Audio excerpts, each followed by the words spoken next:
Hi everyone, my name is Adonai and I wanted to explain about a brand name that I have. This brand name is very polarizing and it is changing millions of people's life. It is called Sigit Femis. When I had the idea of this name, I never read it before. I never knew this name even existed. This Sigit name. It is a word in the dictionary, and most people are having a chance to interpret it however they want. However, I found this word from my heart. I didn't find it from a book. I didn't hear it from someone. It just came to me. Maybe I read it 20 years ago when I was 5 years old. I don't know. However, this word came to me from God. And all of a sudden, it pierced through the negative thoughts of millions of Ethiopians. ወጣት አዶናይ አሁን በጣም እርጋታ ያስፈልጋል። ከሚዲያ መራቅ ካለብህ ራሱ መራቅ አለብህ። ምክንያቱም ሰዎችን አድናለሁ ብለህ ራስን ወደ ከባድ ጥፋት እየዳረክ ነው። ስግጥ ፍምስ የተባለችው ቃል it came from God አልክ። ከአንድ አምላክ ወደ አንተ እንደመጣ ቃል አድርገህ ወሰድከው። ራስህም ደግሞ ተጠራጥረህ ምን አልክ? Maybe I read it 20 years ago when I was 5 years old. የ5 ዓመት ልጅ እያለሁ የዛሬ 20 ዓመት በፊት አንብቤውም ሊሆን ይችላል አልክ። የዛሬ 20 ዓመት በፊት በ5 ዓመት ሕፃን ልጅነትህ እንዲህ አይነት ትልልቅ ነገሮችን ስለ ማህበረሰብ ስለመሳሰለው ለማንበብ ብቃቱም አልነበረህም። ኬጂ ተማሪ ነው በዛ ሰዓት ልትሆን የምትችለው። ግን አስበው እስቲ ከአንድ አምላክ የመጣ ቃል ነው አልክ ማለት ልክ ሰዎች በዚህ ባለንበት ዘመን የዛሬውን የአርሰናልና የማንቸስተር ጨዋታ አርሰናል 3-0 ያሸንፋል ብለው አርሰናል 5-0 ሲሸነፍ ስንት ሰዎች ለሃይማኖት ንቀት እንዲኖራቸው የቀልድና የጨዋታ ነገር እንዲሆን ነው የሆነው። በምን የተነሳ? አምላክ ነግሮኛል አርሰናል ያሸንፋል ዛሬ እያሉ የሚጫወቱ ሰዎች ስላሉ ማለት ነው። አንተም እቺ ስግጥ ፍምስ የምትባለው ቃል it came from God ከአምላክ ነው የመጣው አልክ። ስለዚህ አሁን ቀይ መስመሩን ረግጠሃል ማለት ነው። ቆም ብለህ አስብ። ምን እያልከ እንደሆነ ታውቃለህ? አዋርዱን ስትበላ የታላቋን የተከበረችዋን የድንግል ማርያምን ስም ጠርተህ ነበረ። ማርያም እንላታለን እኛ ሙስሊሞች። ማርያም ማለት ድንግል ናት። እንደሚታወቀው መልአኩ ገብርኤል ዒሳን ወይንም ኢየሱስን በልጅነት በኩል ሊሰጣት ሲመጣ ምንድነው ያለችው? አምላክህን የምትፈራ ከሆነ እንዳትቀርበኝ ነው ያለችው። አሁን አንተ እንደምትለው ስግጥ ፍምስ የምትለው ቃል ከፈጣሪ ከሆነ የመጣችልህ አጠገብህ ያለችው ወጣት ሴት ያው የትዳር ጓደኛ አትመስለኝም።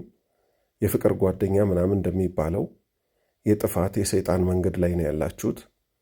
ከሷ ጋር የምትተቃቀፈው በኦርቶዶክስ ሃይማኖትም ቢሆን ዘፈን ሐራም ነው፣ እርም ነው። ዘፈን የምትዘፍነውም ከአምላክ መጥቶልህ ነው። ስለዚህ ፕሊስ አዶናይ የስንት ወጣቶችን ሕይወት አድናለሁ ብለህ አንተ ራሱ ከሚጠፉት እየሆንክ ነውና ቆም ብለህ አስብ። and you're just 25 ገና የ25 ዓመት ወጣት ነህ። እዚህ ምድር ላይ አንድ ቀን በመቆየት ብዙ የሚታወቁ ነገሮች አሉና ሁሉን ነገር ያወክ መስሎ ስለተሰማ ተማር። ንግግር ከመናገርህ በፊት እቺ እያንዳንዷ ንግግር አንድ አምላክ ፊት ስትመዘን ምን ትመስላለች? እንደ አገሬ ህዝብ ደግሞ በአገሬ ህዝብ ላይስ ምን ታመጣለች? ህዝቡን ደግሞ ንቆ መነሳትም ጥሩ አይደለም። የኛ ሀገር ህዝብ ማለት ሼም ይወዳል፣ በጣም ሀፍረተኛ ነው። የሚያፍረው እኮ ለምን እንደሆነ ታውቃለህ? የማያውቀው ነገር ውስጥ መግባት ስለማይፈልግ ነው። ህዝቡ በጣም ስነ ስርዓት አለው። ሁለተኛ አሁን ሶሻል ሚዲያ ገንዘብ ስለሚከፍል ሶሻል ሚዲያ ላይ ደግሞ አብዛኛው ገንዘብ የሚያገኝ ሰው ኦፕሬሽን ሰርቶ ማትስ አስተምሮ ፊዚክስ አስተምሮ አይደለም። ደንሶ ጨፍሮ የሰው እናት ተሳድቦ የሰው ዘር ተሳድቦ በቪው ልክ ይከፈለዋል። ይሄ ማለት የሰክሰስ መለኪያ ነው? በፍጹም አይደለም። ስለዚህ አዶናይ እኔ የምመክርህ you are selling your soul to those whom you want to entertain ልታስደስታቸው በምትፈልጋቸው ሰዎች የመጣልህን ሁሉ ከአፍህ ላይ ምን ታደርጋለህ? ታወጣዋለህ። ሰዎች ላይክ ቪው ባደረጉ ቁጥር በአንተ ይደሰታሉ። ነገር ግን አንተ እንዲህ አይነት ቃላቶችህ ደግሞ ገደል ይከቱሃል። ስለዚህ ቆም ብለህ አስብ፣ ንስሐ ግባ። አሁን ለተናገርካት ቃል አንተና ፈጣሪ ምንም ግንኙነት የላችሁም። ምን ለማለት ፈልጌ ነው? አንድ አምላክ ለነቢያቱ በመላእክት አማካኝነት በልባቸው ላይ ለሕዝብ እንዲያደርሱ መልእክት ይልካል እንጂ ስግጥ ፍምስ ምትል ቃል ሰማይና ምድርን ከፈጠረ አምላክ አልመጣምና እባክህ ታረም። ከሚዲያ ደግሞ ረገብ እያልክ ዕውቀቶች ተማር። የተለያዩ ዕውቀቶች አሉ ከዕድሜህ ጋር የሚሄዱ። ከዛም ደግሞ ለሀገራችን የተሻለ ነገር ኮንትሪቢዩት ለማድረግ እንሞክር። አያችሁ አይደል ወጣቶች፣ እንደዚህ በእርጋታ ሲታይ ነገሮች ወደ ጥፋት ነው የሚሄዱት። ሲጀምር አገሪቱ ላይ እንደዚህ አሁን አዋርድ ምናምን ተብሎ እኔ ኢትዮጵያን ማዋረድ ሆኖ ነው ያየሁት። ወንድ ልጅ ሆኖ የሴት ቦርሳ ይዞ ውጥርጥር ብሎ ጥቁር በጥቁር ሹሩባ ተሰርቶ ግብረ ሰዶማውያንን መስሎ የወጣ ሰው ሁሉ አለ። ምን ወዴት ነው መሄድ የምንፈልገው? እኛ የራሳችን ባህል ሀፍረት የሚባል ነገር የለንም። ስለዚህ እባካችሁ ተመከሩ።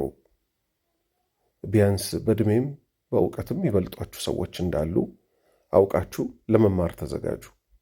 ወጣት አዶናይ ትንሽ ረጋ በልና ራስን የምታዳምጥበት ጊዜ ስጥ።